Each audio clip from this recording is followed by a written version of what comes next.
Hey, everybody, welcome to the Unperfect Podcast. And today I have a special guest.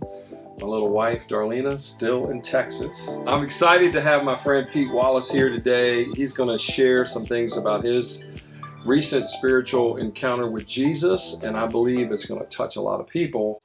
You've inspired me in so many ways. Tell me what was going on in your life before you had your encounter and what life was like for you, Pete. Well, that goes back to last year and probably the last couple of decades. Just living life, not really living like I should, backslidden, just enjoying the world, to be honest with you. Where I was known at every bar in town. Years ago, I was very active in church. We got out of church and, we were going to a couple of different churches, trying to find our way back, but just never did. And then when COVID hit, it gave us a big excuse. Nobody was going anywhere, so we didn't go to church at all, and so we just stayed home. My daughter started living with us for a short period when COVID was going on.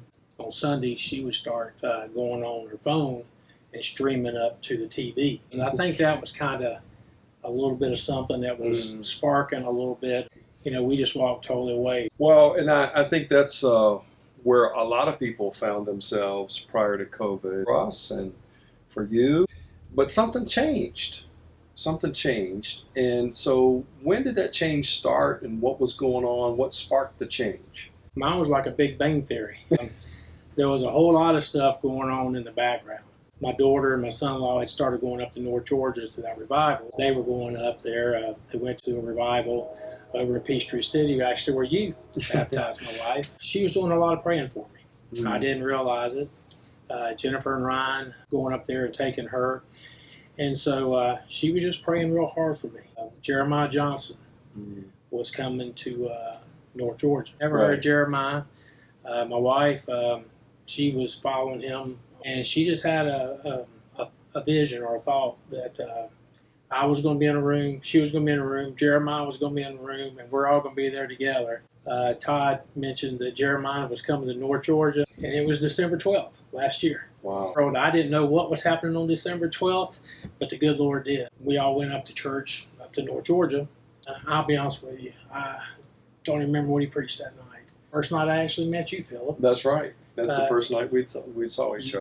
I don't know exactly what Jeremiah said, but there was something going on. I could feel, the presence, and it was a good feeling because it'd been a long time since I'd had that feeling. Todd, mentioned what all that meant, that, he had seen a vision of fire on the water, and it was an opportunity for you to get an encounter with Jesus. They asked me if I want to get baptized, and I said, well, no, I've been baptized. And Pam asked me, and my wife, she asked me, you sure you don't want to go? You sure you don't want to go? And I said, no, I'm good, I'm good. And my son-in-law stopped and turned around and started talking to me, and he asked me, and I'm beginning to start wondering, what is it with this baptism that all y'all are asking me to get baptized? He says, you ain't got nothing to lose. You got to come. So I said, okay, all right, I'll do it. Okay. And Pam had already filled me out of paper anyway, so I was good to go. That night we walked to the back room, and they got all the clothes and everything for you to change into. I didn't have clothes with me, so you're in the back room, and it's a chance to reflect, be quiet, talk to God. So I'm just sitting there, and they got TVs back there, and you can actually watch baptisms that's taking place. I started noticing something. It's what's your name? Where are you from? And what brings you in the water tonight? And I'm thinking, well, I know my name and where I'm from, but I don't know why I'm getting in this water. Right. And Philip, at that time, I really didn't know why I was getting in the water, other than my wife and my son-in-law talked me into coming to get in the water. I started thinking, and back a few years ago, I had a heart attack. And I lost about 15-20% usage of my heart. I said, if Jesus would cure my heart and heal it, that'd be phenomenal, because it does cause me a little trouble today. I get tired a little easier, and it takes me a little longer to recover. So I go walking down, and I'm getting in the front of the line. Pam's right behind me, and then Jennifer and Ryan. And I'm in the water, and, all those people are ministering to me. They're talking to me. They're praying over me. Even before I get to Marty, I was feeling different. And so, I walked down into the baptistry, and sure enough, Marty goes, "Well, what's your name?" And I says, "Pete." And he says, "Well, Pete, where are you from?" And I said, "Well, I'm from Newton, Georgia." And then he said, "Well, what brings you to the water?"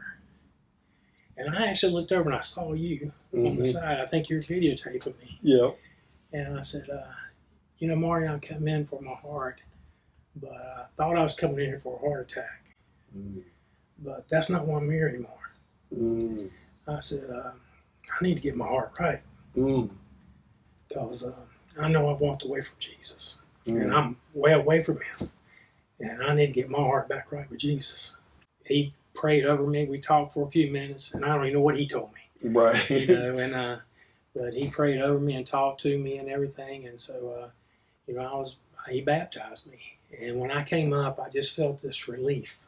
I just can't really describe it. I just felt this relief, and I just felt a peace that I hadn't felt in a long, long time. That was my experience in the water. It was my opportunity to, ask Jesus to give me another chance. There's so much about that experience that I think is very significant. And, I've been fortunate to be a part of your family's lives and your life in the last, 6 months. And it's been a joy to watch the development that's taken place in your life. And I would consider what happened to you that night a miracle. And the reason I would refer to it as a miracle is because, people get off track, as you're referring to it. And so what I saw was this transformational moment.